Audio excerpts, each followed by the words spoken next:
Hello mga idol, what's up mga idol?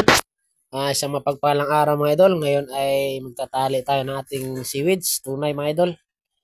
Yan. Solo flight tayo ngayon mga idol kasi konti lang naman, kayang-kaya lang. Ganyan mga idol, pag solo kailangan mong lakonin para mabuhat mo pa taas na pa diskarga mga idol. Pagkalakon mo yan mga idol, ibababa. Tapos bubuhatin papunta sa tabi.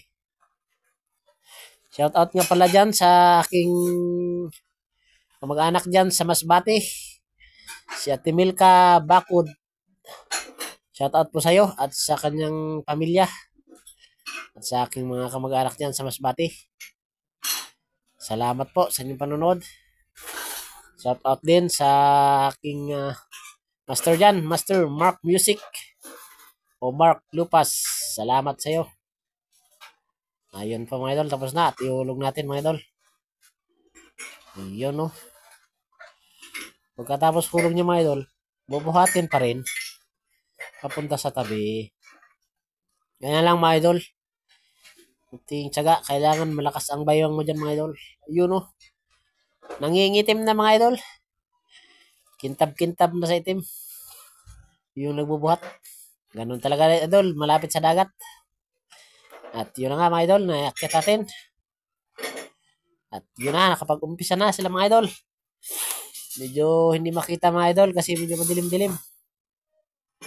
Wala tayong cameraman mga idol, lapag-lapag lang sa tabi-tabi. Pagkatapos niya mga idol, babas ba din. At yun na nga, pangali na sila. Yan mga idol, mga matapos na yan, yung nasa gilid na pundok mga idol. Yung nakatumpok sa gilid. Tapos na yan. Shoutout nga pala dyan sa mag-asawa, Lisha at Anarin. Yan mga idol, pagkatapos tali mga idol, lalakonin ulit para dadalhin ulit sa dagat. Kailangan yan mga idol, pataw-pataw para pagtanim mga idol, hindi magulo.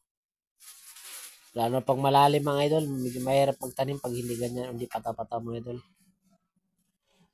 Yan mga idol. Yan. Hirap pag solo mga idol. Pag sa iba mga idol, pag maramihan, kailangan nang magsuhol ng mga idol kasama. Yan mga idol. Kaya lang naman yan, kaunti lang naman. Katapos nyan lakon mga idol, dalhin ulit sa tabi o sa dagat para ikarga sa bangka. Yun, tapos na. At yun na nga. Kakarga natin yung mga idol. Yun. Tapos na mga idol at ikakarga natin para tayo makapagtanim na. At medyo palalim na ang dagat. Yan mga idol. Salamat po pala sa inyong walang sawang suporta at panonood ng aking mga video. At sana hindi kayo magsawa.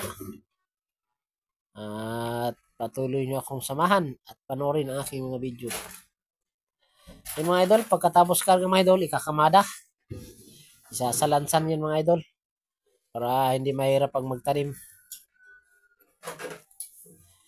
Ayan mga idol. Sa susunod mga idol, pag kalmada, videohan natin kung paano magtanim mga idol.